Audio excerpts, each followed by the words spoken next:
is up, everybody? We are live on a Monday night, doing a little something different, like we did Monday night raw, little Monday night mayhem, Monday night melee, whatever you want to call it. Not talking Commanders directly today. We're talking a little bit of everything. Fellas, how y'all been since the last stream? This was a Thursday, a few days down the road. Spent a nice little bit of my weekend just laying out on the Shenandoah River. Ooh. Enjoying myself. What about you, Dev? Man, work today and got a little stomach bug going on, so I came home from work early and literally I was playing the update of half of a star field. So I played Starfield update for about an hour or two, washed some dishes, ate a chicken wrap. Chicken wraps, yo. Rolled my medicine. That's all I did. My headphones are falling out, tripping over shit. At least I'm not stuck in your ear again. That's I know. what you call a callback, professionals. Our heads are falling off. Yes, thank you, Deluxe. Appreciate it.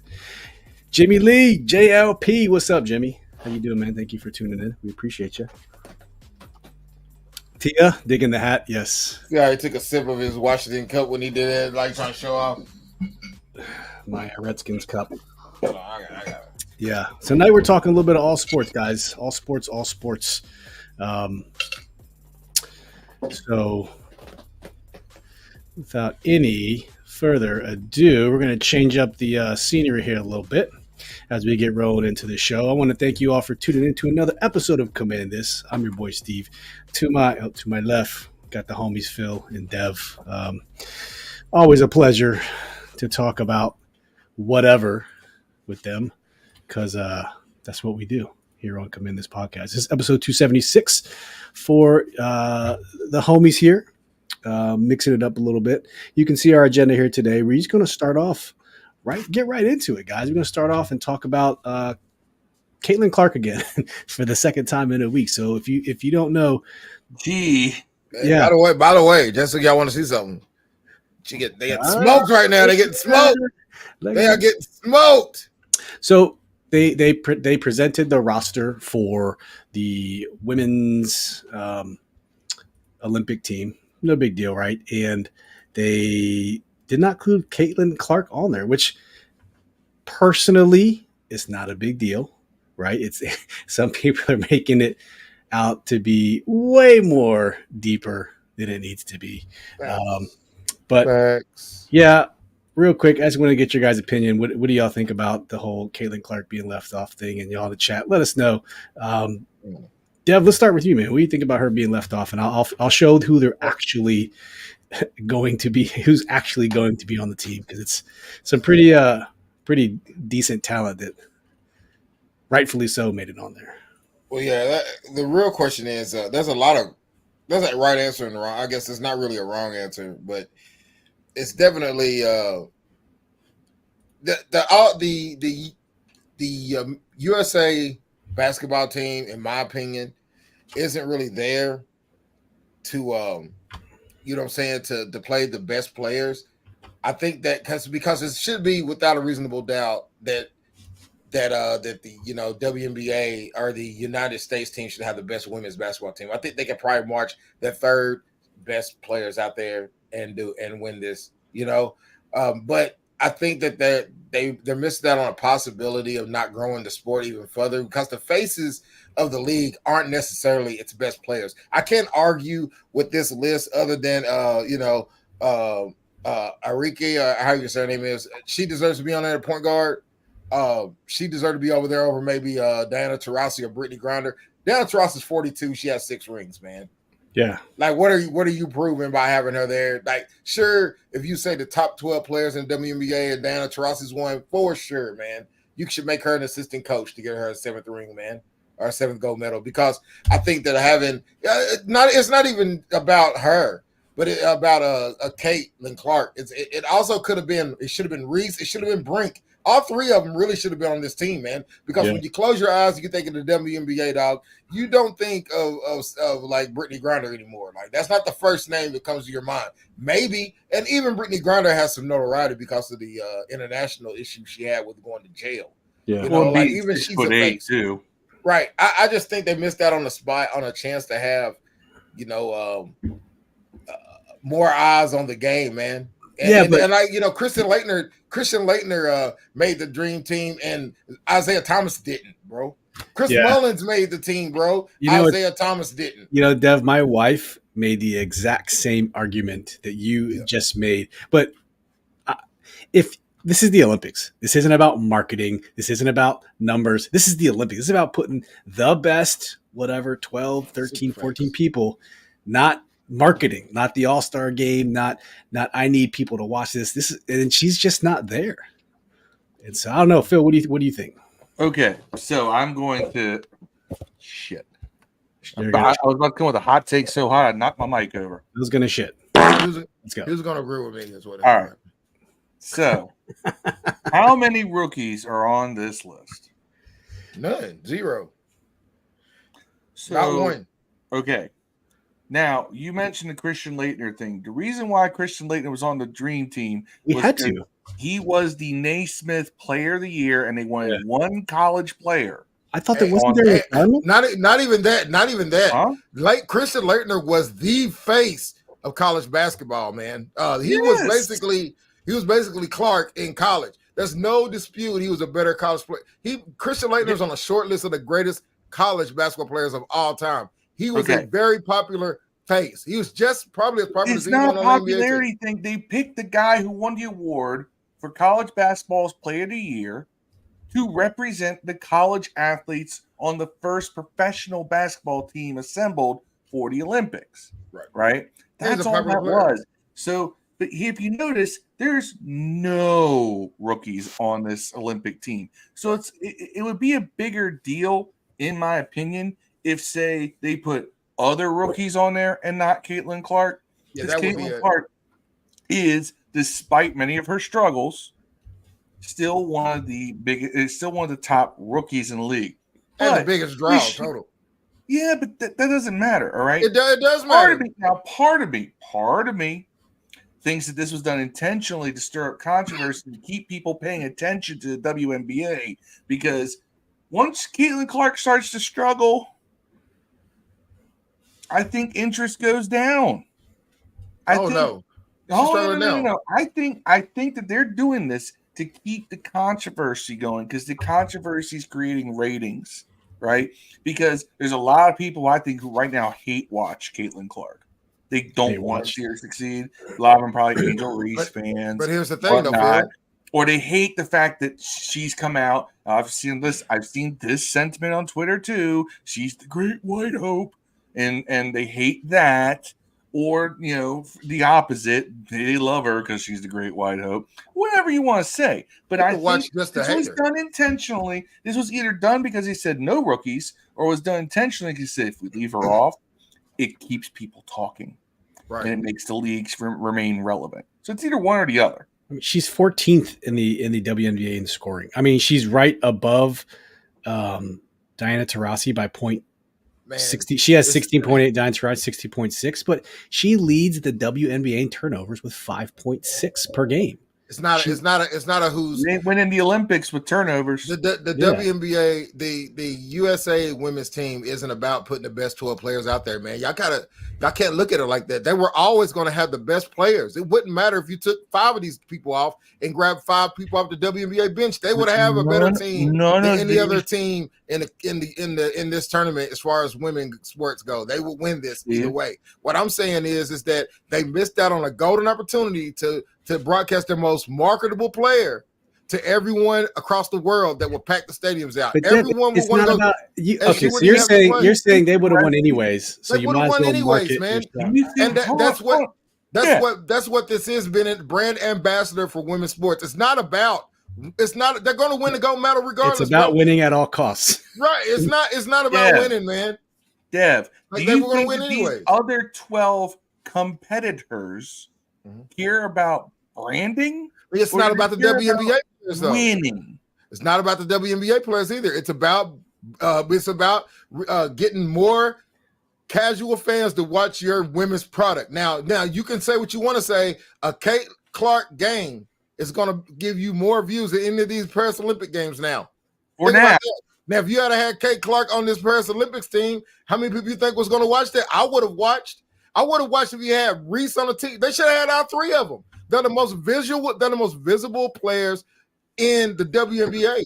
They're the ones you think about. Asia Wilson's the best player in the WNBA. I mean, she's averaging 28 points per game. Not even close. That doesn't matter. She don't have to play. Leitner didn't play.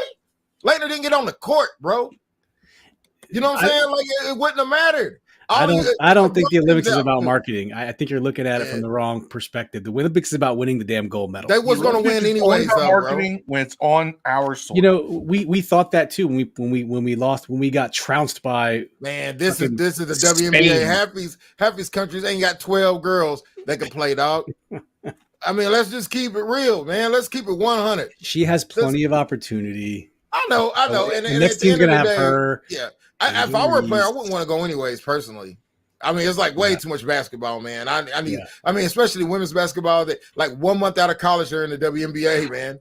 And then 1 month after that, you talk about doing the Paris Olympics. I'm like, this, I personally think that might be a lot on her body, and her body might think are not going. I'm glad. Hey, guess who else didn't get selected at all? Brunson. That motherfucker's second team All NBA. He didn't get selected.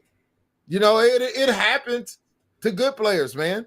Yeah, I think it's okay, but I just think that you're talking about a sport that's not going to have this opportunity again for 4 more years, and you want to reach as many people as you can. Hey, man, Diana Taurasi or Brittany Griner, one should not have been on the team, man. I mean, Taurasi, looking at her, is twice Caitlin Clark's age. She is doper. She's a better player, man. She has 6 gold medals, dog, and 42 years old, man. Maybe that's what they were looking at. They were looking at Diana Taurasi. Man, Darren Waller is our age, man. Her stats are almost identical. Yeah, but you know what? Darren Waller is one of the GOATs. If you make a list of top 10 players in WNBA, Darren Waller is the balling machine, bro. I'm not saying that Clark is better than Taurasi or Grinder. I'm not saying that at all, man. What I'm saying is that you had an opportunity to get the face of your league, whether the best player or not. I'm not saying she's the best player. Asia Wilson's the best player. I'm saying to have the face of your league, for better or for worse, it's Caitlin Clark right now. And after that, it's probably Reese, honestly. They're probably saving her from the rest Clark, of the league. The way she's playing now is the face of the league. That's a problem. Man, yeah, and like Marcus said, it could be they don't want her on the team. It could have iced her out like they did Isaiah Thomas, man. They could have iced her out like they did Michael Jordan in the All-Star game, man. Well, Diana Taurasi said it. She said there's always going to be controversy. Yeah, there's but I just for the WNBA, I think it was bad business for them, bro. I think it was bad business for the WNBA. Just like it was good. Shaq was a better player than Leitner. Everyone knew that. Everyone knew Shaq was going to be better than Leitner. Everyone knew that, man. But Leitner's on the All-Star on the Dream Team game because he's one of the most popular basketball players in the country. That has something to do with it. Basketball player of the year. But it still has something to do with it, man. So is Clark. So the guy who wins best player of the year. So was Clark 2 times in a row. Clark was in college, and they picked no college players. They're not doing it the same way they did in 1992. Yeah, and plus, I think maybe the Dream Team took 16 or 14 or something like that too. They took more than 12, I think. I don't know. I think they took 15. I don't know. I think they only took 12 ladies. Olympics should always be about putting the best number of people on there. If that's the case, have a tryout then, like they do every other Olympic sport. If that's the case, have a tryout. Yeah. Because you can't say it's about picking the best 12. Who's fucking picking the best 12? Right. They have a tryout then. I mean, there's probably an Olympic committee, just like there's a committee for everything else. I think Don Staley, who's a college coach, by the way, is coaching. And they showed who the faces were. And none of them were the WNBA, basically. Like a couple of them were like used to be, but none of them are really in the WNBA. Because the best coaches in women's basketball are in college. Right. I mean, I'm just firing off the Asia Wilson, number one in these. I'm just going points per game. She's easily the best. Sabrina Stewart is one of the best. Brianna Stewart, she's 8th. Sabrina on Siaku 12. 18 points. Kelsey Plum, she's further down the list in scoring. I don't know. Well, they want Kelsey like a shooter at a point guard. She's a shooter at a point guard. Brittany Griner not on here for scoring. Yeah. Jewel Lloyd, she's sixth in the WNBA with 20.3. Well, the second best scorer in the whole entire WNBA didn't make it either. Anika, yeah. She's by the way, I call her the lady Kyrie Irving. She's got hand deals, son. Rock. I don't know what the point of that missing that one was, but that's who really. If anybody has a gripe in the NBA, if anybody has a gripe, it's her. Yeah, it's anybody. Yeah, I mean, unless she didn't want to go. The piece of I think she qualifies for Nigeria. Her parents are Nigerian. I think she was born in the U.S. U.S. citizen. She's a U.S. citizen, but I think she has could play for Nigeria. I mean, Jericka Hamby is number 5 at 20.4. She didn't make it either.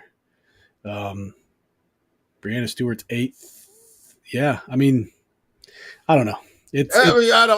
I just wish I wish they honestly. The real thing is maybe they should expand these rosters to at least the NBA size, like 14. I think that's that way. I think that Reese and what's that shit? Because they're the faces, man. They're the ones you want to talk to after the games. Those ones you want to do like the little shows about before. Yeah. I mean, I'm just saying, man, they missed a perfect opportunity to grow their sport, man. Jimmy said Laettner helped the dream team not look so dark. True man, they had John Stockton. The dream team was not very dark. But they had Bird. They had Stockton. They had Bird. They had Stockton. They had Mullen. Yeah. Chris probably didn't deserve to go at all. Golden State Warriors. Chris Mullen, put some respect on Chris Mullen's name. Chris Mullen was dope, man. But they left Isaiah Thomas at home, bro. Did Dominique make it? Yeah. Right. He was on the dream team. Was he? Yeah, he was. Yeah. Yeah, Zeke didn't make it. That's crazy to me. That's still outlandish that they would even let Jordan. But I guess you got to choose. Jordan ain't going if he's there. You watch the new Jordan documentary. What is it called? I watched them. Air. I forget that personal. He kept saying, "I take that." Yeah. Hey man. Hey, you upset the king, dog. Deluxe says, was she not added because of chemistry? Unlike Thomas, I don't know. Right, just what's up, guys? Rating. She wasn't added because she's not one of the top 12 players in the WNBA, man. I mean, that's what hard cold facts is. She is not one of the top players in the WNBA, even though it's not a WNBA event. It's the best players in the world event. But either way it goes, he's not one of the best 12 players in the WNBA. If you do it by that, she did not deserve to go. But I just saw her as a chance to be a brand ambassador for the WNBA that they missed opportunity on. That was a big money grab they could have had, man. That was a big money grab. I'm just letting you know. Casual fans would all watch that shit. I'm just a little skeptical of staying power. That's all. Don't matter. This year. That's Jimmy, why you should have it. Right. Enjoy it this year. You might not ever get this again. Jimmy said Neek never made Paige the dream Buick team. Coming out next year, man. Maybe Jimmy. Dominique was offered. No, Dominique. Twice. Dominique was. He had injuries. I think it was like an ankle or Achilles or something. He was offered, but he had to decline the offer, at least for the first one. I don't know about the second one. He wouldn't. He was irrelevant. I know for a fact for the 92, he was offered a slot, but he was injured. The lower leg. Dominique was a bench player for by 96, and he still didn't take Isaiah. Yeah, I don't know, man. All right, I think that's enough of WNBA. Should be fun to watch. We should dominate. We should win the gold, but you never know. We got pretty cocky. What year was it when our men's team just got trounced because they went in so arrogant? But it also wasn't our best players, by the way. It wasn't, but still, there's no excuse for the United States to not win the gold in basketball. Man, the rest of the world's catching up to men's basketball. Not so much women, bro. That's why I said it shouldn't matter. When a lot of the players go back to. We said that about soccer, but that's changed too. Well, the men's team has never really been that good. So. No, women's. Yes, women's. Women's is finally. It's starting to have, the shift is starting to be more spread out to the norm. But so let's go over Darren Waller, old Darren Waller, whose music video we reviewed. What was it? 2 shows ago, 3 live streams ago. And because of his appearance on our podcast, he has decided to retire. Yes, we would like to take full credit of Darren Waller retiring. So, Darren, we salute you. Probably going to be a full-time rapper. Ryan said, dude put Darren Waller on suicide watch. Man is depressed. He lost Kelsey Plum, made a depression video, and he plays for the Giants. But, Ryan, he is now retiring. The man is retiring, and we're going to show you a tweet from Ian Rappaport that kind of goes over the whole thing. He's kind of out of it. So there you go. He's He has informed the team he plans to retire, walking away at the age of 31, just after one season with the New York Giants. He hasn't attended workouts, and the team had known for some time he may not play. Now it's official.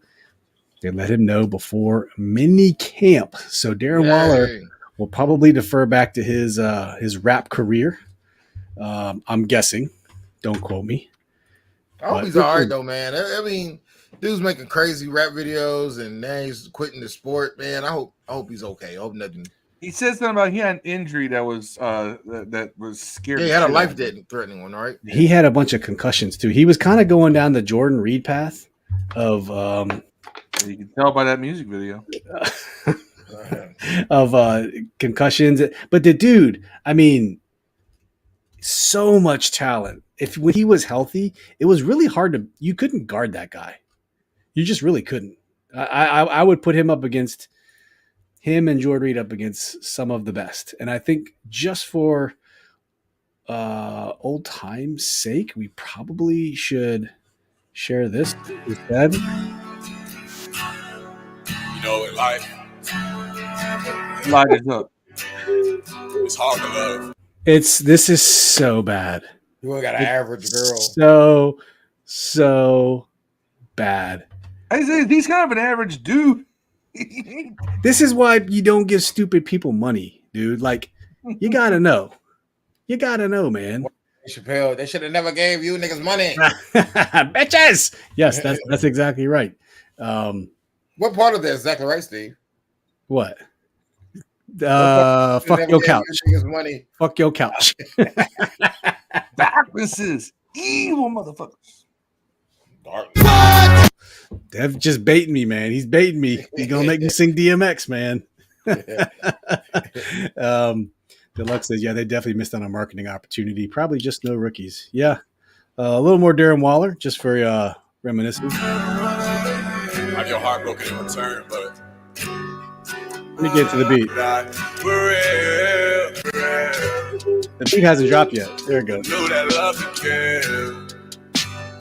Man, if I play against the Aces, I play against the stadium every game. Dude, they should. Yes, when like she shoot free throws, I'll be playing this song every time. Let's see if he breaks it. Whoa. I'm tired and I wanna be still. Play it again, dog. More? You want? No, I think we're good, man. We've had enough Darren Waller for one night. But yeah, he's retiring, man. And so for Commanders fan, this is kind of a good thing. If when healthy, the dude is hard to guard. We never really had to worry about him because he was always kind of unhealthy. He only played for the Giants for one season. Went to the Raiders. I think he went somewhere else than before, but overall, he's retiring, man. Nobody knows what he's gonna do. I don't know if he's gonna. You just heard it. You just saw it. That's what what are you trying to say? What's his auto-tune has given people way too much confidence. He finished his career 8 years, 4,124 yards, 350 receptions, 20 touchdowns, 11.8 yards per catch. So I don't know how it's going to work for the contract. He's tired and he wants to be still. Yeah, and well, he is worried about the injury, so I get it. You know, there's a point in time where you want to be able to spend time with your, I was going to say kids and wife, but that's not what he's doing. Life is hard. Sometimes you get your heart broken. He signed a 3-year, $51 million deal with the Raiders from 22 to 26. I'm sorry. When he first came in the league, he was on the Ravens for 4 years. Then he went to the Raiders for 2 years, 1.3. Then he signed a big extension, 4 years, 29.8. Then he signed a longer extension, 3 years, $51 million, and then got traded to the Giants. So I don't know what that means as far as like if he retires, how does that work for the money? Do they, I think they still retain his rights, but then he doesn't get paid a certain amount of money. But anyways, he gone. Jimmy Lee says Phil must have destroyed his confidence. See, Phil, what are you doing, man? What are you doing? Marcus said Darren Waller's retiring so he can be Puff Daddy, and Plum will be J-Lo trying to get her back. Yeah. Deluxe says he heard Danny Dimes was number one, and he was like, peace. That's Roma Dunes, man. Not Roma Dunes, Malik Neighbors. You'll see a hashtag on Twitter. Malik, I've never seen a player so openly. We're done, Ryan. We're done. Just done. Retiring the song along with Waller. Or Phil Waller, Toy, singer, man. I blame Phil. Phil Bullock. What's up, Phil? That's two shows in a row we got you. Here's the thing. Jimmy Lee is absolutely right. See, because I didn't want us to have to put up with him this season. So I got on the horn. I was like, Darren, you gotta retire. Yo, you know you're tired of getting your bell rung out here, man. Aren't you, bro? Just get in the studio, drop that fire. What's fucked up? I blame his homeboys, bro. Somebody should have told him that was shit. Someone should have said, nah, it ain't it, bro. But they're like, man, I bet they're like, yeah, man, that's hard, dog. That's hard right there. Get another bottle over here. Man, Yo, Drake, okay. Probably told him Drake ain't got shit on him. I'm at an NFL party. Ooh, that video's hot, man. It's the new shit, bro. That's what I'm saying. Like, you have to surround yourself with people in life who will give you that tough love. Because if people just continue to say, oh, that's dope, bro, and this shit sucks, then that is a result. That exactly is a result. End up getting roasted on the Commandthispod podcast. Some niggas that have no money. That's it. Hold on. I want to look something up real quick. Okay. What's the name of that video? The Darren Waller video? Yeah. It's called I don't even know if there's a name. Who knew? Yes.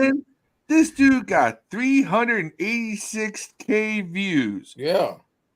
Well, I guess I need to make a song. We got 36 views right now.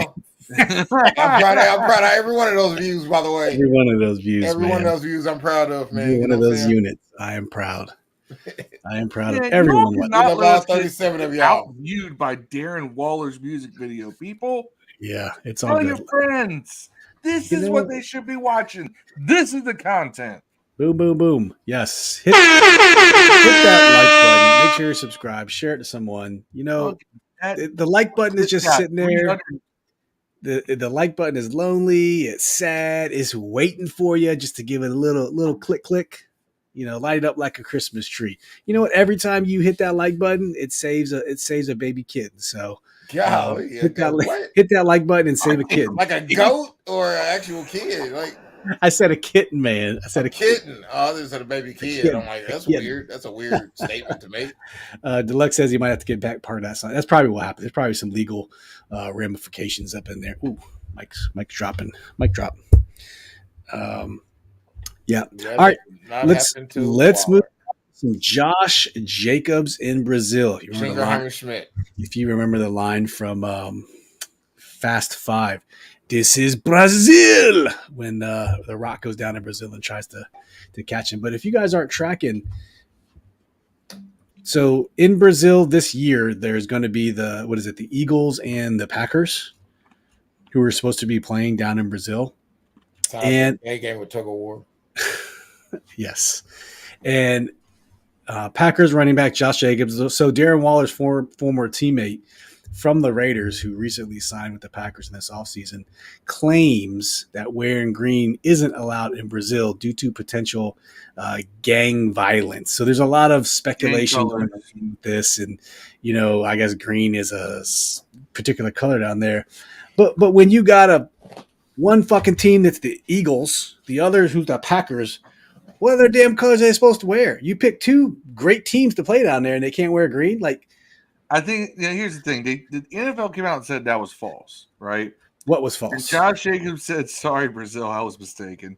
You know, on his IG, because apparently he pissed off a lot of people down there. The thing is, though, he's not. Somebody misinformed him. I think he's not entirely wrong. They may have been referring to when you're out in public, avoid wearing those colors, because there is mega gang activity going on down there right now. Soccer hooligans too, apparently. No, it ain't. This ain't Britain. Yeah, Well, that's some like that's like some machine gunning going on in The Brazil. Yahoo Sports article says Jacobs' claims may boil down to soccer rivalries. The Arena Corinthians, where the game will be held, is home to the Corinthians, a red-wearing club whose mortal enemies of the Palmeiras, who wears green. I don't know what it's like down there. I'm aware. I don't know, but I there is tons of gang activity. Yeah, we need Ryan Elias on here to is wild, to claim father. Okay, if y'all ever go visit Brazil, this is a word of advice. If you go and you don't have like Brazilian friends and family there waiting for you to escort you around, do not, and I repeat, do not leave any tourist area because you're going to get fucked up real quick. All right. They do not play in these favelas. And we don't play that.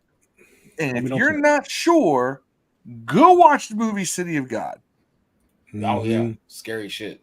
I got a baby mama down there, though. All right. This is Josh Jacobs on the Chris Long's podcast. You're going to open the season against my Eagles down in Brazil, man. Brazil. What are you most excited about? They said that the part of Brazil we going to, you can't even wear green at. Really? Yeah. Why? They said, I guess something to do with the gangs and stuff. Oh, dude, I'm not going. So this is how it all blew up. This is how it all blew up right there. Now you see. I'm not going. That's first I seen it. We going to. They told us they was like, man, it's one of them places where they probably won't even let us leave a full team. Oh damn, I'm not going, dude. No, Eagles and I was Green Bay. Green. Wait, what color? Yeah, what color? Green. They probably gonna have like armored vehicles following us around. See, he's quoting Fast Five. That's all that shit from Fast Five is what he's saying. He was definitely misinformed though. I think someone did misinform. I don't know. I'm pretty sure Josh Jacobs like out on the beach, right? Shit, it doesn't sound like that kind of trip. But I was looking forward to it. I'm like, man, it's about to be a fun week. Y'all telling us all of that. They're like, something about them girls. All right. Hey, look, so cancel that trip. All right, we good. Glad we got the inside. Just so I know, what's the color of the other gang? I have no idea. That's what I asked. Josh, figure that out. That's what I asked. I said, bro, so they was like, man, look, just pack just black and white colors. Because they was like, man, when you come out here, we don't want no mishaps. Is it that deep? I don't know. I know soccer is crazy in some Ireland's places, like in some places out here. I know. Here's the thing. All right, it's a little bit of knowledge for a lot of people, right? So the game's being played in Sao Paulo. Well, a lot of people don't realize that Sao Paulo is a bigger city than Rio. Yeah, they're both top 15 largest cities in the world. Both of them. Sao Paulo is like Sao Paulo is more of a. Sao Paulo is like the New York to Rio's LA, right? Sao Paulo is the financial center and everything else, but the slums and all that are the same. Yeah. And it's nuts. It gets nuts in those areas. Like, all right, look, I'm a dual citizen of the US and Brazil. All right. Half my family lives in Brazil. All right. But some live in Rio and others live well north up towards Vitória, which, by the way, Vitória is like in the top 20 in terms of homicide rates last year. If you ever look at the top 20 deadliest cities to live in terms of murder rates, Brazil, the cities in Brazil, they're on there multiple times. Yes. Yeah. Mexico kills them all, no pun intended, but Brazil's up there a lot. So I can understand how somebody may have extrapolated the hooligan culture with the gang culture and conflated the two. I can understand that because there is a serious gang culture going on down in Brazil, especially in the past couple years. They had a much stricter president on crime, and then they brought back Lula, who isn't as strict, and it's like suddenly it's like poof, everywhere. Yeah. Right.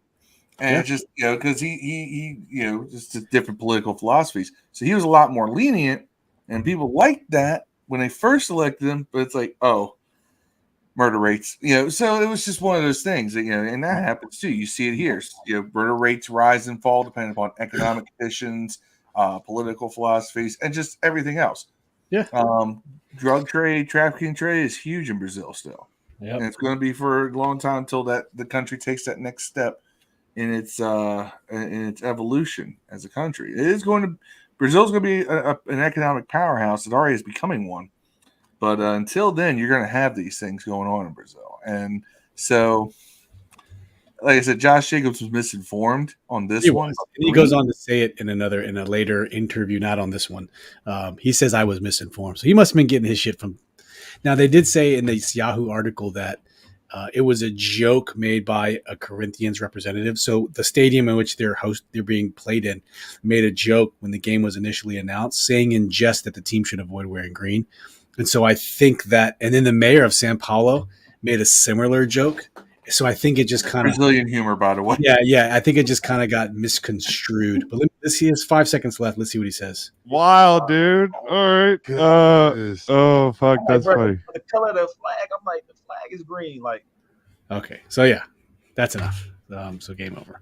But you get the idea. You get what he was trying to say. You get where he was going. But I mean, initially, if that was true, that would have been wild. But I think eventually they tamper down on some of the not like I said, it's not necessarily a green thing, but there is a gang problem. But yeah, he was definitely misinformed. Yeah, like, Brazilian humor, by the way, it can be very dark at times. Like we laugh at fucked up shit. I mean, I think that's where I get it from, because I laugh at fucked up shit. Man, is that where you get your one day from? I can never get time to sit down and do a live stream, people. I will play you one of the funniest things I ever heard, and I've played it for people, and I've had them look at me dead silent, and like I am somehow like inhuman to laugh at it. Like there is something seriously wrong with me, and I think it's hilarious. Yeah, and I laugh my ass off every time. Not going to say what it is, but it's a radio bit from 9/11, late 2000s. It's not 9/11. Dev. I laughed at the fact that you said that. See. Yeah. All right. Next up, it's a little bit of off-kilter topic. If you know YouTuber Alex Choi, I think he has about 750K subs. He's got a quite a following. Quite the following. I don't know. And he's continuously growing and growing. So he does mostly car content, but like really cool car content, like supercar content on YouTube and doing crazy things, lighting them up, doing races, doing funny things. But he's only 24 years old. I'm sure he's very well off from all his YouTube doing, but he made a film without permits, destroying a Lamborghini with fireworks and from a helicopter. And now it's kind of spiraled out of control. And now he's being charged with causing the placement of an explosive or incendiary device on an aircraft, and faces a maximum of 10 years in prison. Now I want to show you the video real quick, but it's kind of crazy. He was released on $50,000 bond, but it's kind of wild. I kind of don't see the big deal. It was done in the desert. I get it. There's permits. It's California, fireworks are illegal. Okay, there you go. Everything's illegal in California. You can't. Prostitution. Weed is legal. Weed is the only thing that's legal in California. Yeah, that is about it. But check this out. It's kind of cool. We'll show it to you. Ready? Let's go. Oh man! All right, I'm gonna mute that so we don't get copywritten. But you see what he's doing. We're not gonna get copywritten on this video, but that is pretty dope. I'm sorry. It is pretty dope. It is. It looks like a bunch of Roman candles. I'm guessing. And they're like giant Roman candles. The idea is kind of cool. At first, it kind of looks like a Gatling gun or a chain gun, but yeah, that's what he's getting arrested for. So I don't see the big deal. There was nobody hurt. This isn't live ammunition. This isn't bullets. This is 10 years for this. Just seems kind of a little bit stupid and overblown. But then that's California for you, so it's kind of par for the course. But the fact of the matter is, he has a Lamborghini that he's willing to do that to. That just kind of shows you how much money he has. Fuck you, money. That's fuck you, money that you're willing to do that with. So, yeah, Dev, I don't know if you had a Lamborghini, if you would do that. let alone No. Corvette. No. You would do something like that. No. Kind of crazy, man. If I had a helicopter, I wouldn't do anything like that. Yeah, it was done in San Bernardino County, 60 miles northeast of Los Angeles. But now he's over 1 million followers. Okay, on Instagram.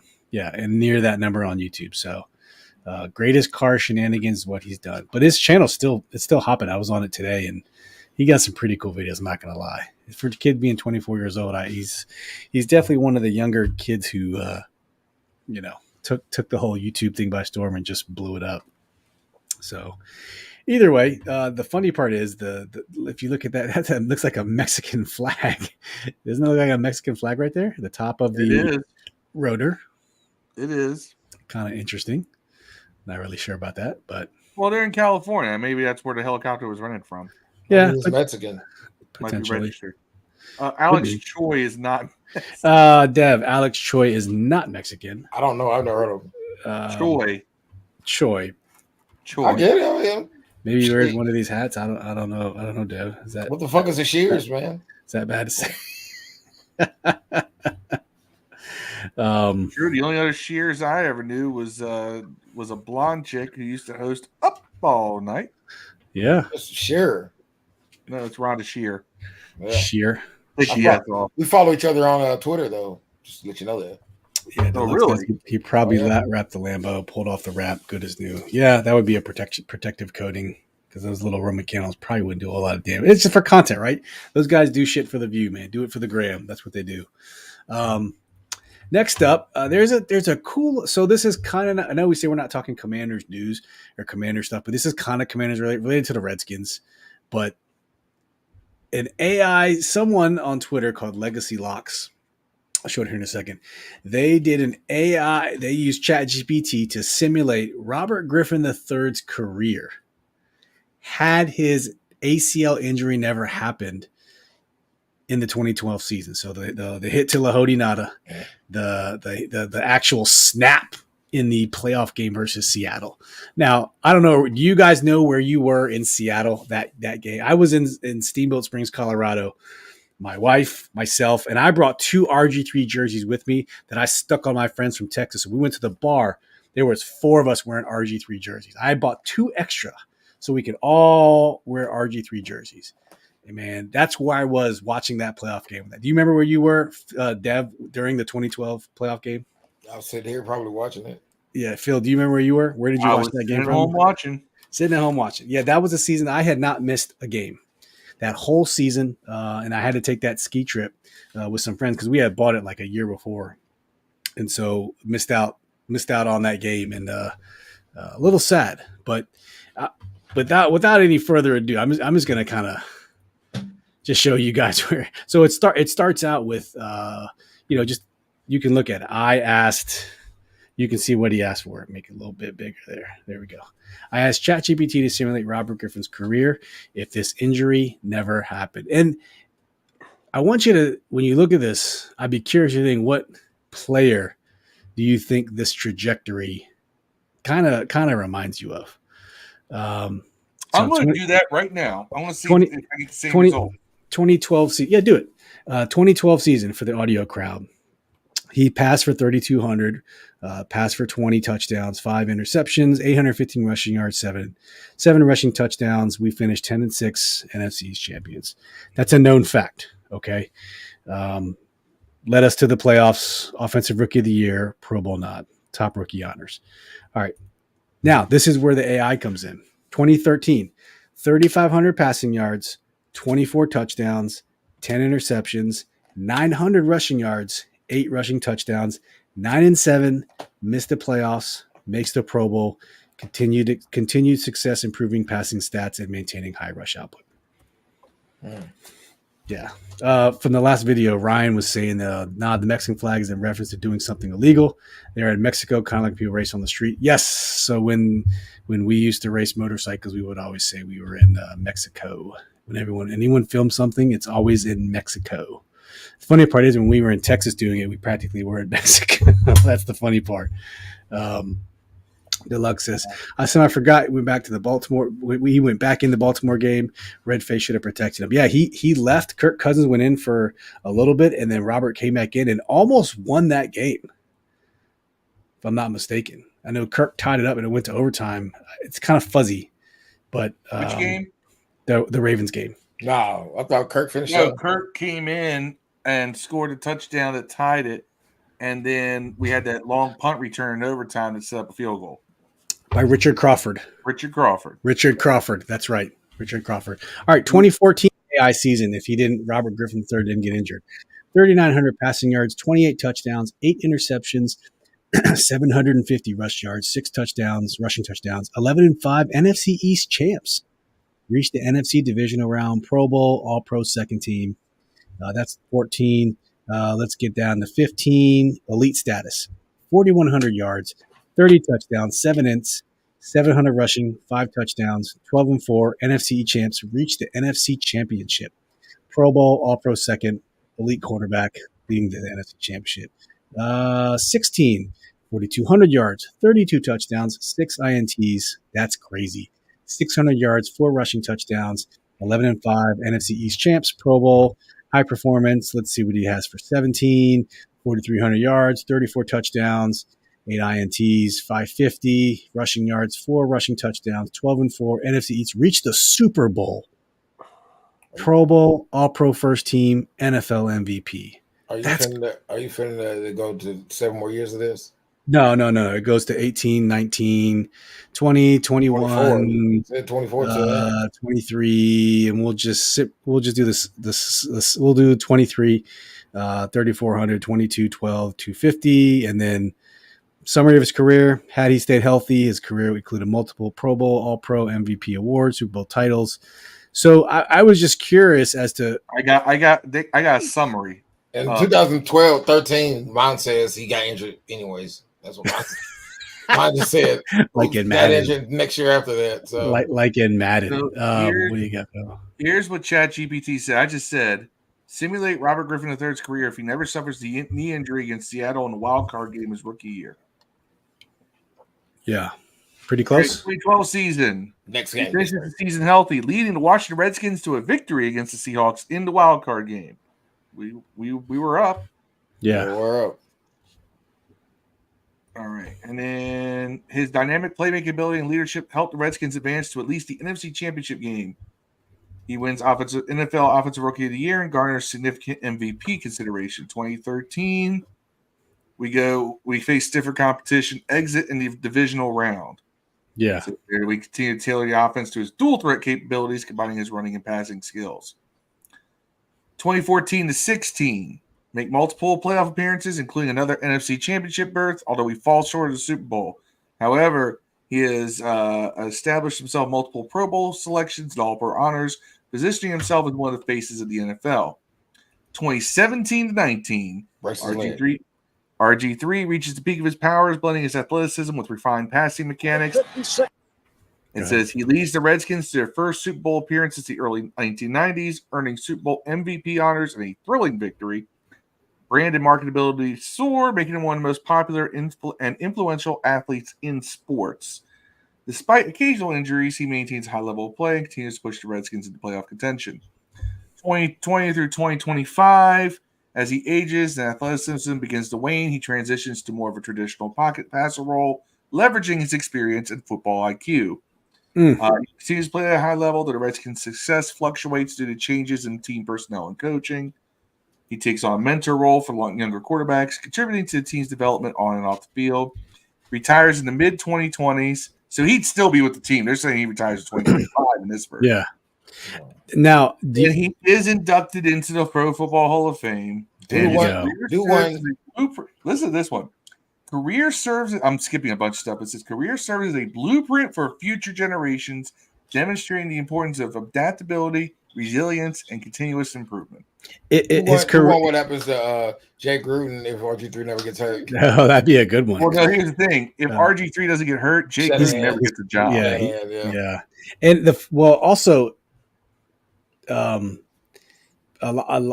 lot of people still say that Haloti Ngata did a dirty hit, and I will fight to this day that hit was not dirty. I think Like dirty. that hit was not the reason why Robert Griffin hurt his leg. He was just doing a dive at the quarterback. Robert Griffin just flailed. He's already down, man.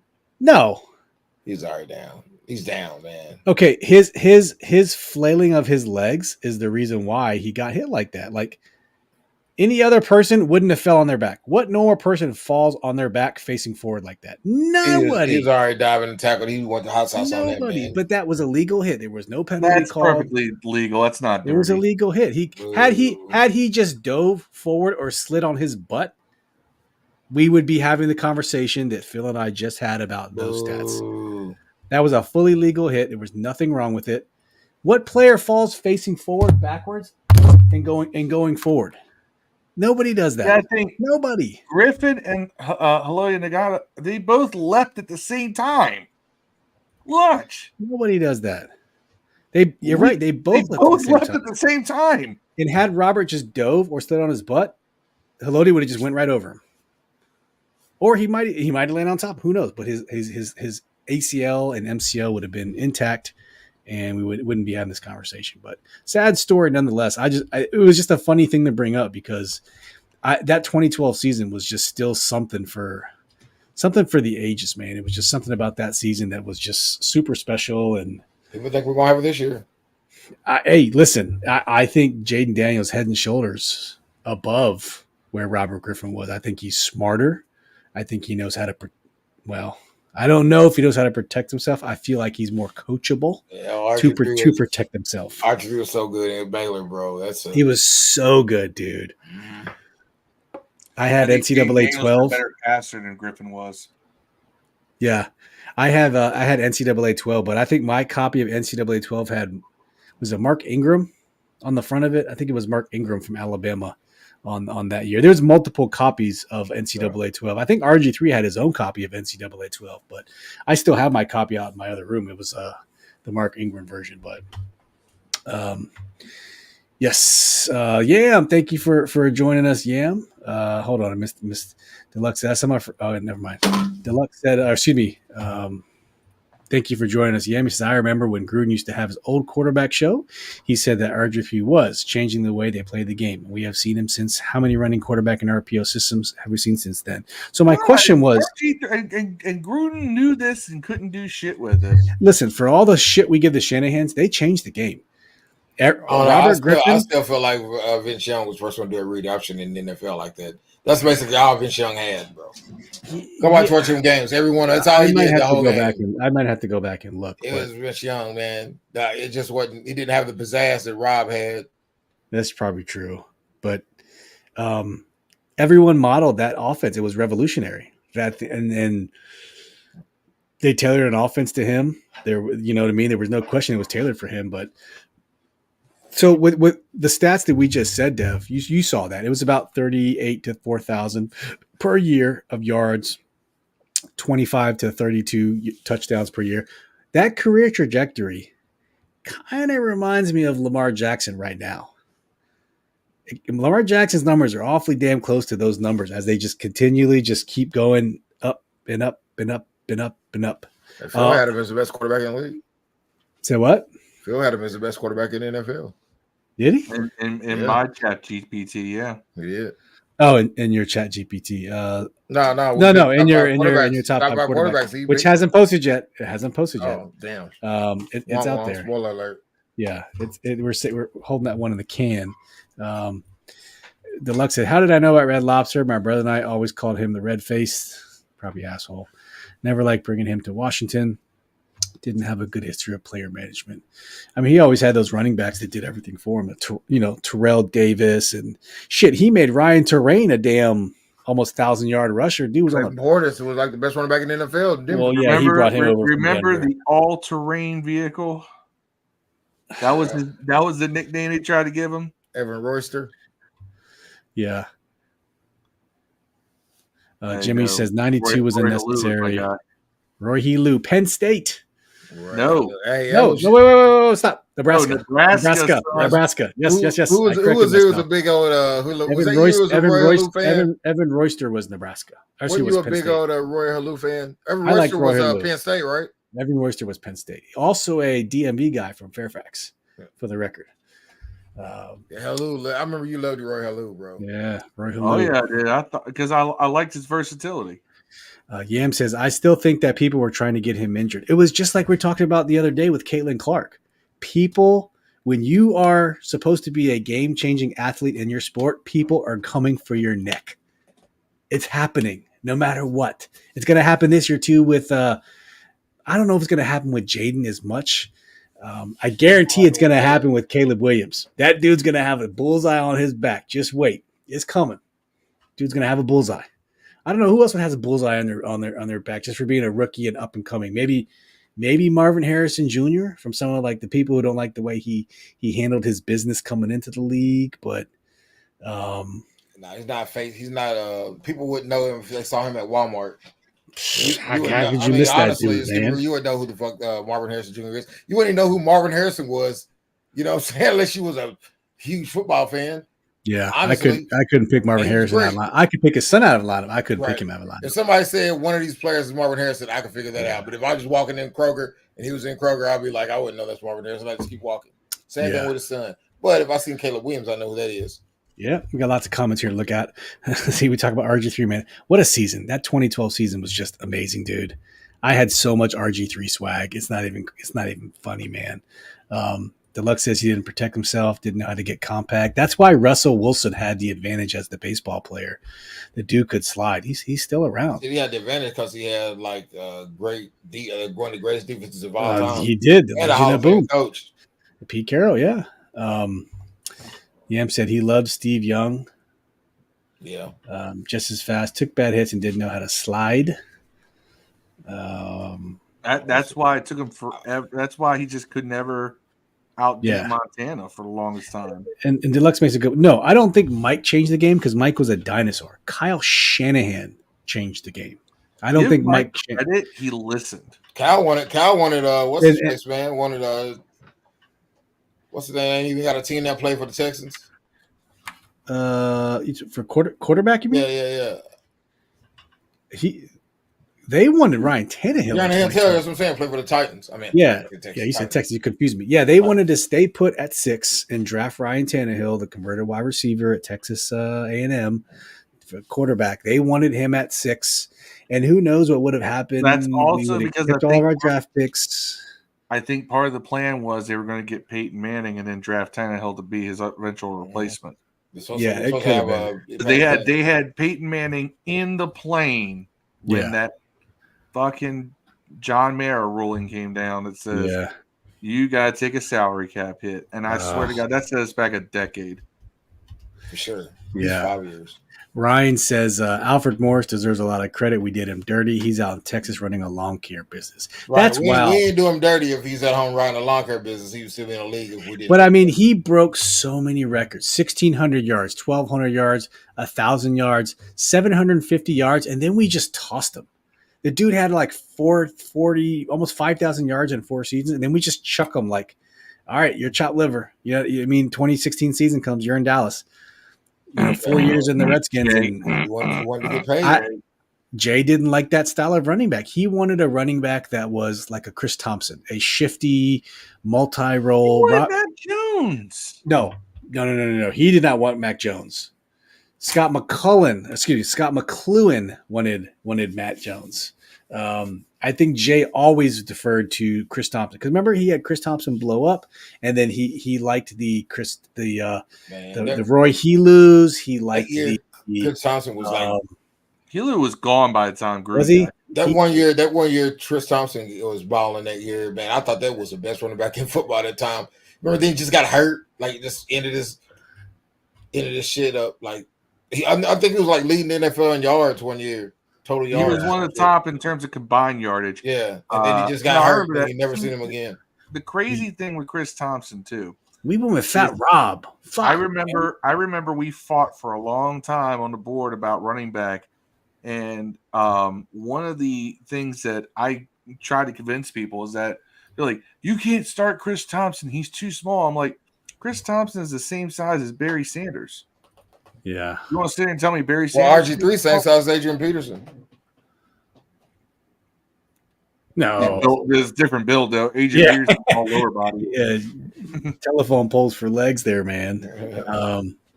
Yes, Helu went to Westfield. Yes, in Springfield, he went to Westfield. That's correct. He's a DMV guy. That is correct. Yeah, we could talk about this all day, but I mean, it was a good time. Shoulda. Yeah, woulda, coulda, shoulda. It was funny. Like,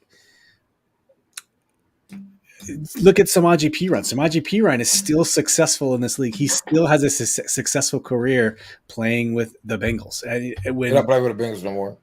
Or sorry, he got traded to Denver. Not he was on the Bengals for what, 3 or 4 years? The Bengals, that's not him. That's his brother. I forgot who he plays for. No. Samaje Perine went to the Bengals, or was I went to the went to the Broncos. God damn. Yeah, Broncos. He played for like 4 years in Cincinnati. He played a very reliable backup, and he was balling out as a backup. When Joe Mixon got hurt, he put about, it was something like 300 and 200. He was a very good all-purpose backup. So he played well. We kind of wrote him off after one season. Yeah, I always liked Samaje Perine. I just kind of remember about bowling ball, but. All right, get some of these comments and we'll go on to talking about some NBA real quick, and then we'll close this out. Phil Bullock says, because we sleep on Jackson passing and he continues to prove another people wrong. I don't know what he's talking about. Oh, Lamar Jackson. Yes, very true. Shanahan didn't take care of his players. That's right. Whole season he was pissed after playing the Hanada hit. You got to save your players from themselves, man. Yam says, if Jaden keeps the attitude and good vibes he's put out thus far, I think it will help him earn at least some respect in the league against headhunting.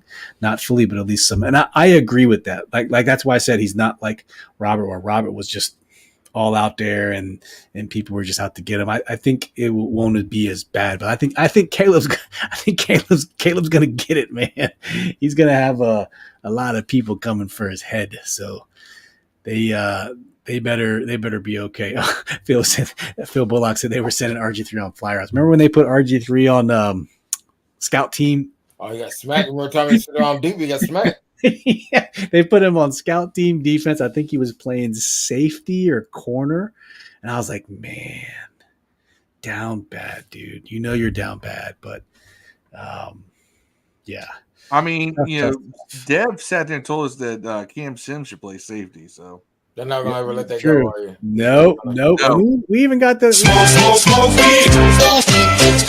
Damn, son. That song was invented for that moment. That's one of the greatest moments in this show's history. Right there. That by Dev. Our first barbershop. Dev, never let you down, man. Never let you down. Never going to give you up. Yeah. But I will tell you what, Ryan Lash is right. That RG3 Thanksgiving game versus Dallas, boy, woo, man, they were scared. They were scared, man. Luckily, they only had to deal with 1 year, but that was about it. Phil says Gruden was terrible. That's really hurt our franchise. That was 7 long years. Sure was, man. Sure was. All right, let's talk some NBA here real quick, and then we'll close this guy out. So the Boston Celtics are up 2-0 against the Dallas Mavericks. There was a lot of talk about who was going to be it. Dallas is good. You got Luka. You got the crew over there. You got former Wizard Daniel Gafford. I don't know if you saw the tweet, but there's a former Wizard like on the last 6 championship NBA teams. Did you know that, Dev? Have you seen that? That's what? There's a Washington Wizard like on the last 6 NBA championship teams. Damn. Isn't that's crazy? That's fucking mind blowing. I'm gonna actually pull this up here and show you guys because it's frustrating as a Wizards fan that we have talented players, but somehow they just always find a way to get. Yeah, but they don't matter on the other teams, though, right? No, well, they don't. But I'm just gonna let you watch this. And then we'll talk about the Celtics here very quickly. Here we go. This isn't about the Wizards. This is about the NBA Finals. But just listen. There's a foolproof method to winning the NBA Finals, and it somehow involves getting Washington on your team. Let me take you all the way back to the 2017 Warriors. Is that Sean Livingston? Yeah. Boom. And before Sean Livingston was winning championships, he was on the Wizards. Also on that team and on the 2018 That's team. so JaVale McGee. So What did JaVale. JaVale McGee do before he was winning championships? Bam. Okay, 2019 now. Toronto Raptors win it all. Is that Jody Meeks? That's Between right. his time with the Lakers Jody. and winning championships, what was Jody? UK's finest. 2020, the Lakers win it all in the bubble. JaVale McGee's on that team too. The ass. So is Dwight Howard and Markieff Morris. Milwaukee won it all in 2021. Maybe they broke this trend. Well, no, because Bobby Portis played half a season. Bobby Portis. In 2022, the Warriors bounced back to win it. They had Otto Porter, Chris Chiozza, and Gary Payton II. 2023, Jokic led Denver to a title, but not without the help of Ish Smith, Thomas Bryant, Jeff Green, and Kentavious Caldwell-Pope. Now in 2024, this trend will continue. Starting bigs for both. Now that's also assuming that they thought Dallas was going to win this, but I think that run might be over. No, Dallas or Porzingis plays for. Oh, Porzingis is on. Yeah, that's right. He was on the Wizards last year. Both teams bigs, but so Porzingis was actually pretty nasty. So he wasn't sure he was going to play. Dude had some leg injury issues. His first game back, the man had 21 points in 20 minutes. Yeah, that's so not guardable. They don't have anyone that can account for that. If they designate any kind of resource, the efficiency was insane. He's always been like that, though. He just can't stay healthy. Yeah. Luka is averaging 31. Jason Tatum's averaging 17. So the Boston won 107 to 89 in the first game. Jaylen Brown, yeah. Best player on the Celtics. Then Boston won 105 to 98, game 2, and then they're in Dallas the next 2 games Wednesday and Fridays. So we'll see. I don't know what happens. Porzingis left the game 2 with another leg injury. So we'll see. Really? I could watch. He did. And you know who else is blown is Drew Holiday. Drew Holiday, another good player, man. I'm about to get on FanDuel, man. Play something, dude. No, y'all had Aaron Holiday. Y'all didn't have Drew, did you? Did you have Drew also? I think y'all had Aaron Holiday. His brother. Hold on. Yeah, I don't think we had Drew Holiday. Drew played for the Sacramento Kings. He was a starting point guard. He was a Pro Bowl. He was an All-Star, and they moved him to Milwaukee or Indiana. Then they moved to Milwaukee. He was at Indiana. That is correct. He started out 4 years in Philly, and then 6 years in New Orleans. 7 years in New Orleans, 3 years in Milwaukee, and now he's in Boston. Yeah, we had it. We had the other Holiday, but let's see some of what the people say. Mavs has no answer. Period, according to Yam. Former Wizards have tons of rings. Yes, going back to Ben and Rasheed, we just completely chopped that team up. Ben Wallace, Rasheed Wallace. Man, we had the squad. Chris Webber, prime. Back in the day, Juwan Howard, Chris, we had 2 of the Fab 5. Chopped it all up, man. We had Juwan Howard, Chris Webber, Rasheed Wallace, Ben Wallace, and I think at point guard was Rod Strickland. Come on, dude. Don't win shit. Come on. And we had Scotty Skiles back in the day, Brent Price. You had Rex Chapman. You had Calbert Chain. We had a lot of good players. Smith, Louisville. Nelson, Louisville. Marcus says Celtics in 5, 4-1. Okay. Yeah, I think they might get one. If KP don't play, they have a shot. No, KP plays and he just at least average 12 to 15. He dictates so much defense, man. You can't. He opens it up for everybody. And I'm telling you right now, I've told everybody this. I think Brown's the best player on the team. I think Tatum is as good talent-wise, but only thing Tatum does better than him is score. And I don't even think he's more efficient at doing that. I just think that he's more of a volume scorer. He takes more shots. I don't think he does anything better other than that than Brown. Nothing. I can't think of one thing he does better than Brown outside score. Jaylen Brown had. He's gonna get playoff MVP. He got conference finals MVP already. He's gonna get a playoffs MVP. He finished with 21 in game 2 or game 1. And then in game 2, Jaylen Brown finished with 21. And he shoots a lot less. Yeah. Kyrie kind of came down to earth a little bit. Kyrie came down to earth a little bit in the playoffs because he was having a run, dude. Brown guards Kyrie. Okay, and he came down to earth a little bit, but I still think Kyrie kind of reestablished his name as one of the greatest to play the point guard position. Just when you kind of wrote him off, I mean, I kind of wrote him off. He just got kind of quiet, and he just didn't. He just his focus felt like basketball wasn't his focus. Like he'd rather be doing something else. But we all knew the talent was there. He's a top 5 NBA point guard talent. He's only 32. Why do I feel like he's so old? Man, the best handles in the history of basketball, man. But he ain't gonna win no championship this year. He ain't winning one this year, big dog. Like, yeah, I don't know. Either way, did Luka win MVP this year, or did Jokic win that again? MVP. I haven't announced that, have they? I don't know. They usually wait till after, or isn't it done till after the NBA Finals, or right near? Finals MVP is after the Finals. I don't know about league MVP. MVP. I don't know how they do that. I know they do all NBA teams already and stuff. I thought Jokic won it. Or maybe you're right. So I got a Jokic 23-24 Jokic. Okay. Yep. Joel Embiid won it the year prior. Jokic won it. Is going to go down as the greatest center ever, man. If you think he won it, he's got a chip, and he's got 3 MVPs. He won it in 20. He won it in 21, and he won it in 23. Yeah. Yep. If he wins another one, he's in like LeBron James area, dog. Yeah. Like that's crazy to think. What are you gonna say, Phil? LeBron only has 4. I just saw this article since we're winding down.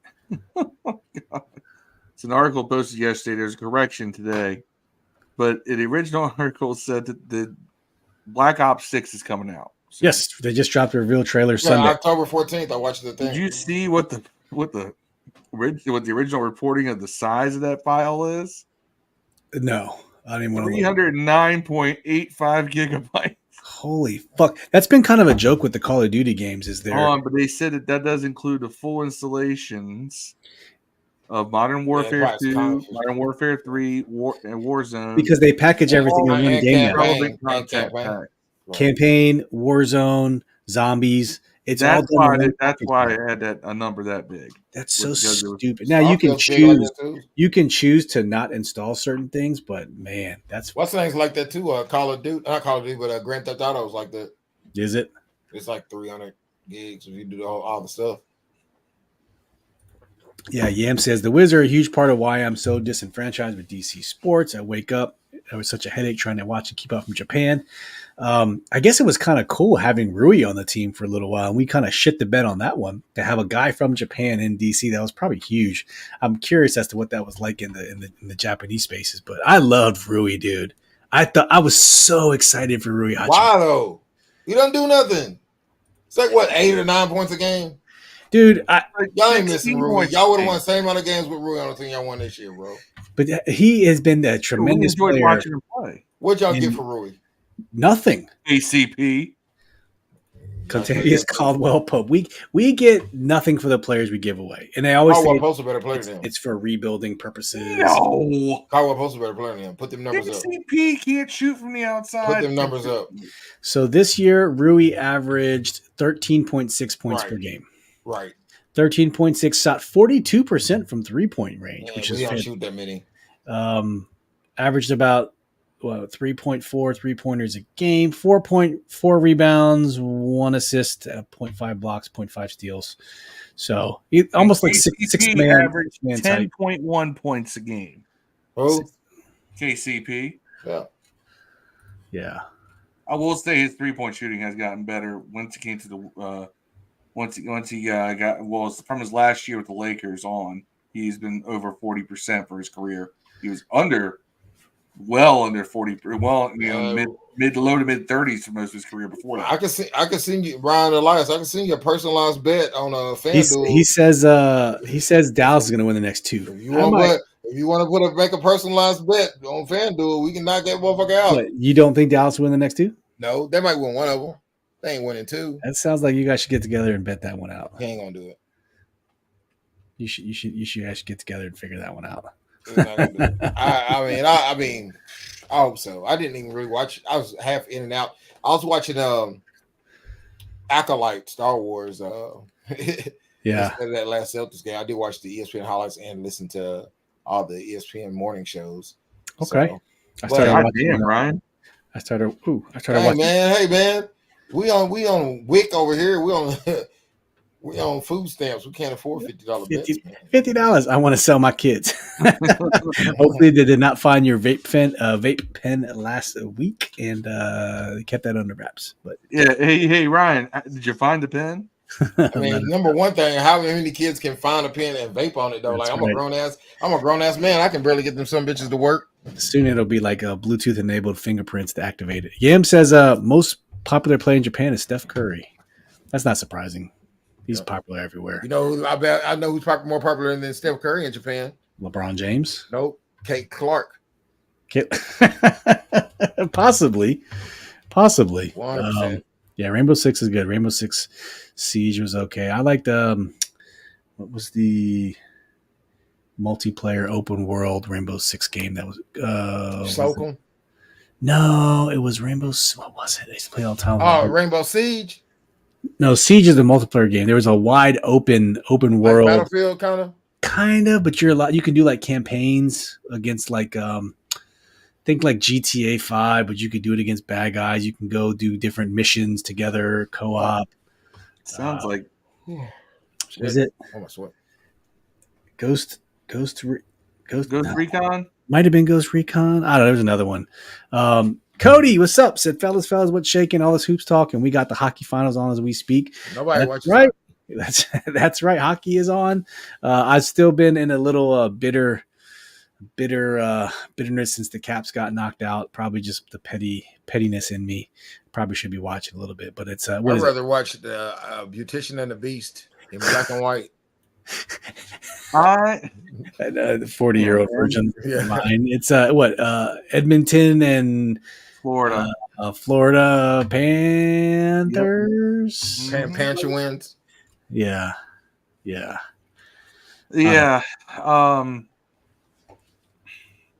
I don't know. I know too many Rangers fans, dude. Fuck the Rangers, dude.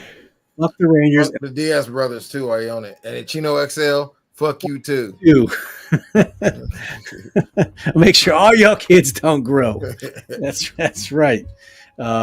Marcus says the new Bad Boys and Power Book 2 is fire. I'm not a Power fan yet. I haven't really gotten into that, but Bad Boys is very good. I went and seen it Saturday. Was it? Yeah, it's pretty good. I want to see Furioso, man, because I know that's going to get movie of the year and all the awards. That movie. Yeah. You know, Fury Road was one of those action movies that you never want to ever miss. So I'm going to watch Furioso. But yes, Bad Boys 4, whatever it is, awesome. It's on par with the rest of them. All of them are pretty good. There's not really any bad Boys movies. Yeah. Yim says at least the Rangers are gone. Luck says hockey doesn't exist to me when the Caps leave the playoffs. That's kind of how I am, and that's probably pretty petty. But Cody says I'll join you in a chorus of "Fuck the Rangers, fuck the Rangers." Yes, we'll have some. The Yankees look good. Yankees look good. Yeah. I think we'll have some pretty good content for Thursday. See what happens. I have a nice little bit of news on Sam Howell tidbits. We'll talk about. Hopefully Todd Samuel comes in. But it kind of where's that guy been? He's not on our team. We can talk about today's Total Sports. Yeah. I think it's mostly about Adam Peters is what I wanted to talk about. So we'll save it for Thursday. Because I don't know how much Commanders content we're going to have for Thursday. But I am watching House of the Dragon again to get ready for the next season, which comes out next week. So I'm trying to plow through all the episodes. I don't think I'm going to make it on time. I'm going to try to get as far as I can. I have not watched Acolyte. It's okay, man. You know, I'm kind of tired of Disney, man. They always make the black woman the hero and she's gay every time. It's like every time, man. It's just like the South Park episode. I got a black person there, make her black and gay. Yeah. It's weird. It's just every episode is just weird, man. Like in the future, it's just chicks and stuff like a dick. That's what happens to us, bro. We just I don't know. Maybe they're strong. They're strong, independent women, Dev. They don't need your ass. That's right. They got machines. It's weird. Buck Rogers. They're gonna milk you. I don't fucking flashlight, Dev. Remember Zach and Miri make a porno? Oh yeah.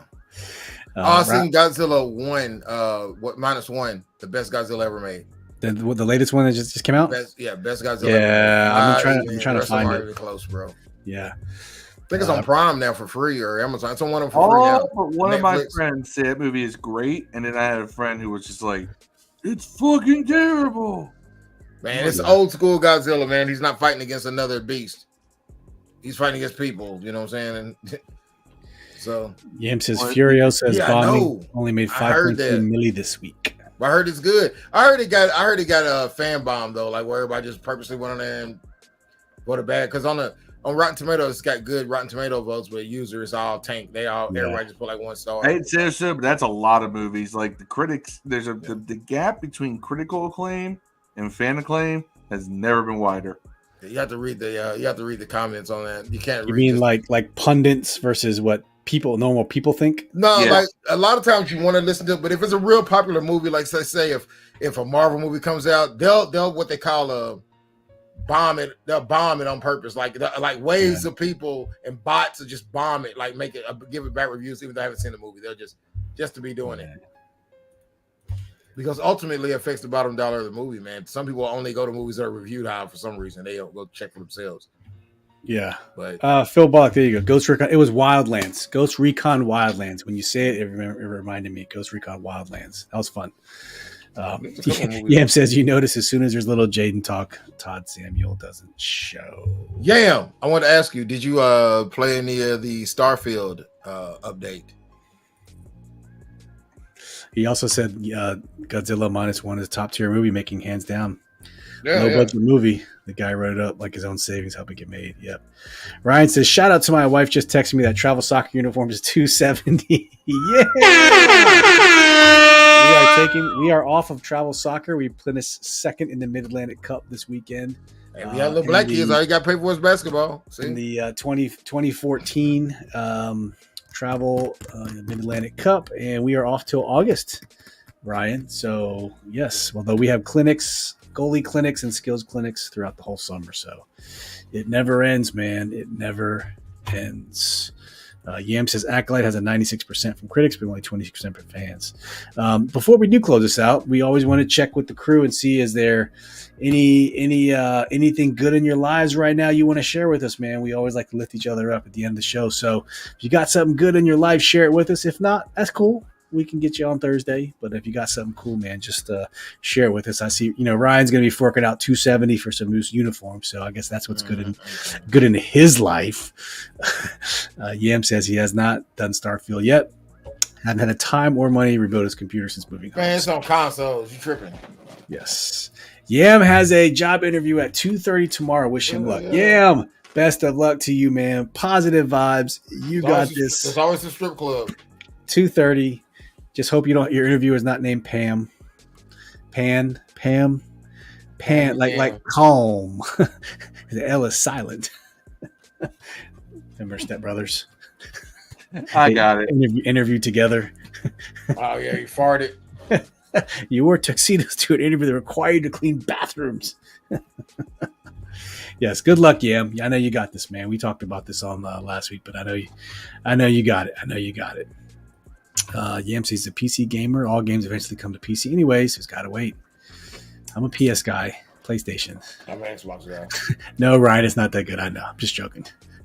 Just joking. Hope your turn signals on your BMW work though. That would be good for you. Keep that joke alive, man, because it's never going to go away. All right, fellas. Any parting words before we close this one out and prepare for Thursday? Yo, shout out to Phil Bullock. Whoa! $50 bill, $50 bill. You don't even see 50s. You don't see grants just laying around. What's that from? $50 bill, $50 bill. Goonies. It was Data. Little Japanese kid. $50 bill, $50 I didn't pick up on an accident. I probably didn't do good enough, but yes. Shout out to you, man. Go play the lottery or something. I don't know what the Powerball's up to these days, but yeah, pay your Deluxe had it. See, it wasn't that bad. Deluxe picked it up. Goonies, booby trap. Booty taps. By the way, another great movie he was in. Who, Data? No, the guy from the Goonies, man. Which guy? The booby traps guy, dog. Data. His name was Data. Yeah. His name was Data. Oh, I didn't know it was his real name. That's his real damn name? Oh no! In the movie, it was Data. I don't know. Oh. I have no idea what his name in the movie is. He played in Everything All at One Time Everywhere, whatever. Everything Everywhere All at Once. He was the husband. Yeah. That's great. K Hugh Kwan. Yeah, K. Kwan. Yeah, he was the husband in Everything Everywhere All at Once. By the way, you said you like Squid Games. The guy that played Squid Games is the lead Jedi in Acolyte. The Asian guy from Squid Games. Yeah, he's a star. He's a star of it. He's dope too, by the way. He's like a cooler version of Qui-Gon Jinn. So far, he's my favorite character on there so far. Yeah, and breaking out the knowledge, he was also short round in Temple of Doom. He was. He was. That was the. I actually remember him more there than Goonies. Great Indiana Jones movie, Short Round. That was the Hum Dum Shiba movie. I think where he takes the heart out and rips it out, if I'm not mistaken. I think that was that movie. Yeah, shout out Cody. Says he's got a shot at his pops tonight. He's got some liver shit going on. He's giving a hell of a time. He's the reason I bleed bourbon and gold. Yes. The burgundy or gold are the reason why I bleed bourbon and gold. Can't podcast without it. That was probably going to be our podcast name before this. People right now. Good vibes out to your pops. Yeah, and shout out to Adam Aniba. If you guys know Adam Aniba, his wife passed today from cancer. So big prayers. Hold them in your thoughts. Was it Burgundy at goldreport.com. Adam Aniba, friend of ours. Shout out to him and his family, man. It's just a terrible. Before he's a guy who does a lot of research. You want some an insider type knowledge, some scouting breakdowns, things like that. Adam has always been the guy, long time stalwart of this Redskins / football team / Commanders creator community. He's been here longer than we have. Yep. So. Does the best scouting reports of all the college players out there, man. Good stuff. And it's everywhere. It's everything everywhere all at once. Yeah. I segue to that, but I couldn't get out of it. Yep. So shout out, man. Prayers, definitely prayers man. Up. Prayers up to Adam and Eben family. All right, you guys have anything else? Movie to watch this weekend: Peanut Butter Falcon, a movie directed by Shia LaBeouf. Yeah, I heard Peanut Butter Falcon. I've watched it. I have watched it already. Heard it was pretty good. Heard it was pretty good. Yeah. I have not seen it yet myself, though, personally. All right, guys, we will be back Thursday evening. Thank you for watching. Please like and subscribe to the channel. We will be back Thursday for our weekly Commanders content. And then once the mini camps start picking back up and training camp picks back up, we'll get back into the Monday, Thursday Commanders talk. But we're just trying to break the monotony and change it up a little bit. Just have some fun with everything going on. Because you know what? There's other things going on besides Commanders. A whole other world out there. The whole new world. That's right. Just like Ariel said. First of all, that's Aladdin. Oh, I said Ariel. Yes, that's Aladdin. That was Jasmine and Prince Aladdin. Yes. Thank you for calling. We can show you the world. Yes. Shining, shimmering, splendid. They actually redid that song a few years ago with the same original cast. It was fantastic, dude. Just like on stage. What? A Whole New World. Oh, yeah. With the original. I heard that song secretly about anal sex.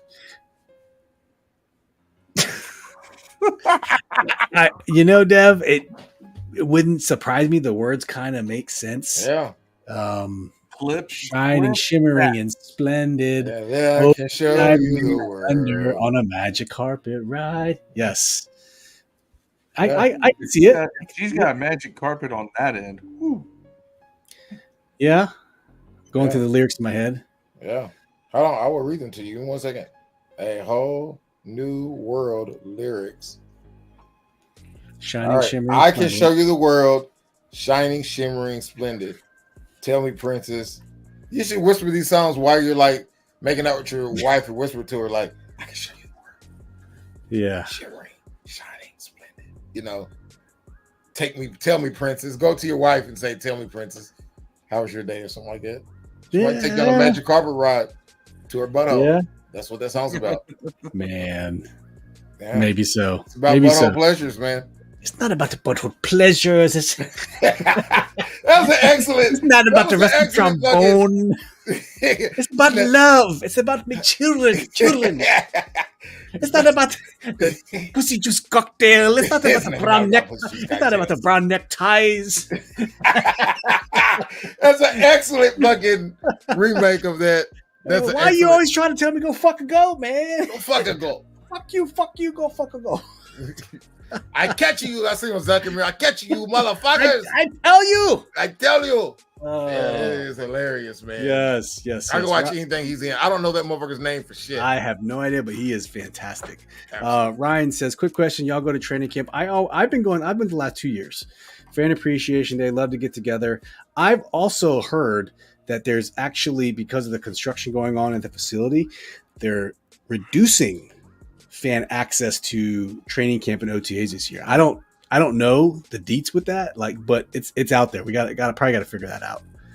But yes, it would be fun. Hey, the whole rest of the Yeah, it's naturally a whole new world, done, Ryan. a dazzling place I never knew. But when I'm way up there, It's crystal clear. Now I'm in a whole new world with you. It's definitely butt sex, bro. 100%.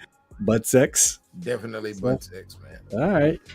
Yes. All right, guys. Thank you so much for tuning in. We'll catch you guys Thursday. Hope to see you there. What's your favorite Disney song, Ryan? I ain't letting y'all go yet without answering that. That's you just said it. Whole new world. That one, or maybe no Lion King in there. You know what? No. I lied. Just can't wait to be king. Just Lion King is dope. Be prepared. All of them are pretty dope. Yeah, just can't wait to be king. I like what's the Little Mermaid one, man? I want to go where the people are. I want to walk there. And go laughing. I want to run on those. What's that word again? Street, yeah. Up where they walk, up where they talk, up where they play all day in the sun, wandering free. You know, now that I think about it, everyone else Disney songs are about butt sex, bro. I mean, there's a lot of good ones from. Now that you think about it. Onward has some good ones. See, those are like teen movie Disney movies, man. I'm talking about the classics. Shrek had a good soundtrack. Toy Story has some good ones. Well, Shrek had all the 80s and 90s classics, though. It wasn't really like original. There were no Shreky songs that you remember. See, we're no Arabian Nights. I go a little bit further back. So Never Had a Friend Like Me. Yeah. Street Smart from Oliver and Company. Oliver and Company. Oh man. Talking about musicals now. We're talking about Chitty Chitty Bang Bang and shit. Oliver and Company was in the 80s, dude. It was right before. Yeah, it was the dog movie. Right before Little Mermaid. The dog movie. I remember Lady and the Tramp. It's the one that had Billy Joel was yeah. Although I will say Frozen and Moana has some pretty good songs too, man.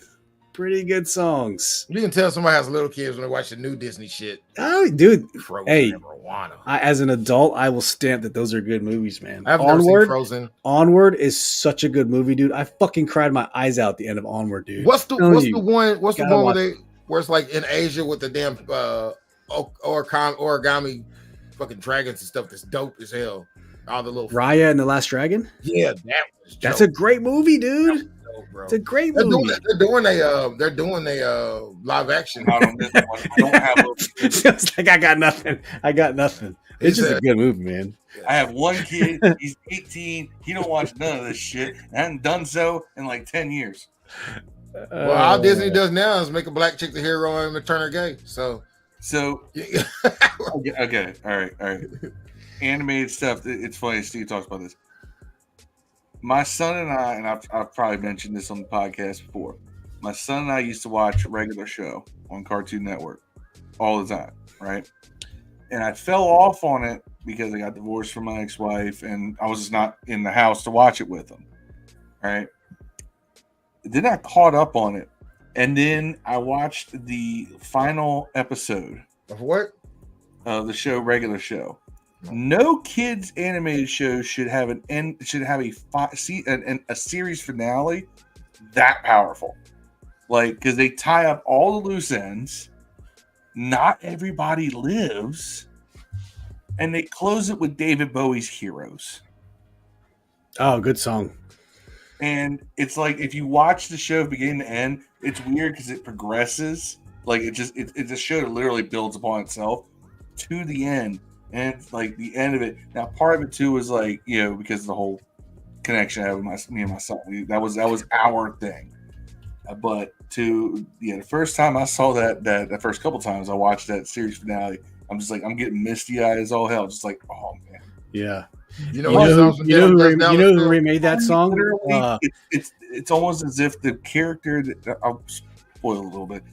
The ending is the character that watched it that had died, it sacrificed himself to save the universe, is watching it in heaven, and the last episode he pops it out of the VCR.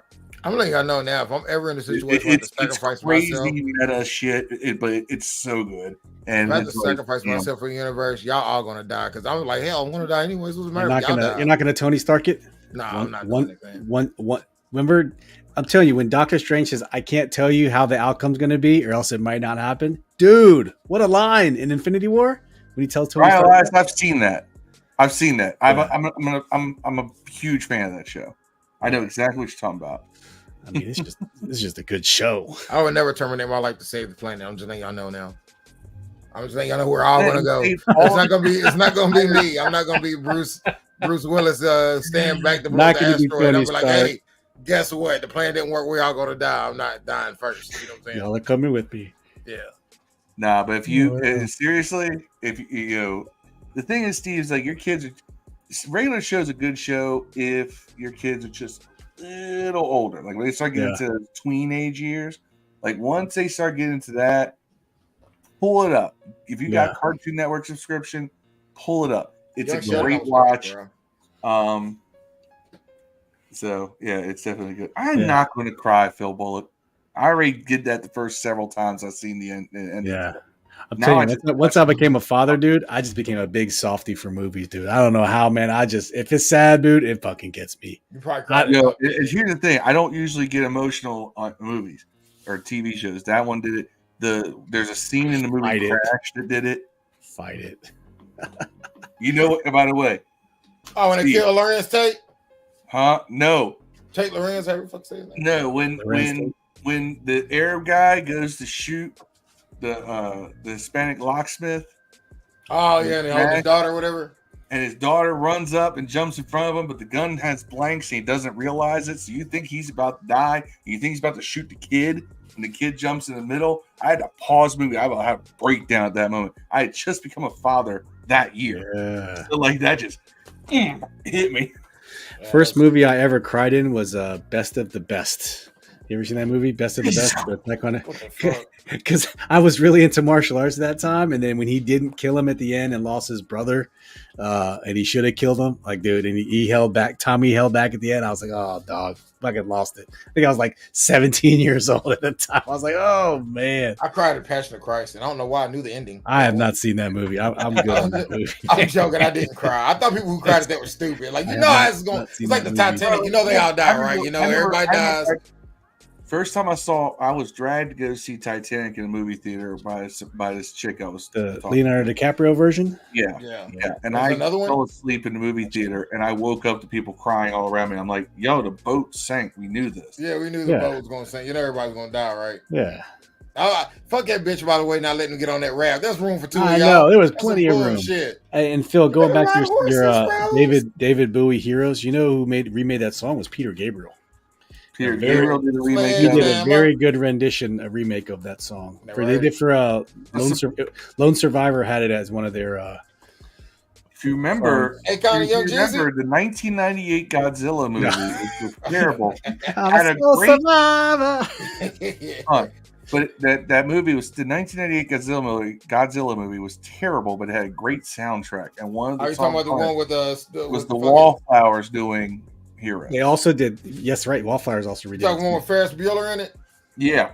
Oh man, that movie was terrible. The soundtrack was amazing. A giant iguana just looks like 1970s Godzilla with like a guy in a costume playing the Wu-Tang Clan theme music. Deluxe says Artax scene in Never Ending Story. Atreyu, you mean? Atreyu, yeah. No, Artax. When he loses his horse. The That was actually pretty I watched traumatizing. it yesterday, by the way, man. That was fucking traumatizing. By the way, that show, along with Dark Crystal and Labyrinth, didn't age well. Labyrinth probably aged better than all of them. Labyrinth is probably better than all of them now, if you watch it. The movie Labyrinth? Yeah, with fucking was David Bowie. Was that David Bowie? David Bowie was in Labyrinth. Yeah, David Bowie and David Bowie's penis co-starring. Yeah. Jesus, could they have put him in a tighter pair of pants? And Dev says I'm out. I said, fuck you guys, I'm out. All right, we're gonna get out of here. We'll keep talking forever about some good stuff. Hey, we love you guys. On that note, we'll be back Thursday. Peace and hail from the Coolie Hat. Yeah.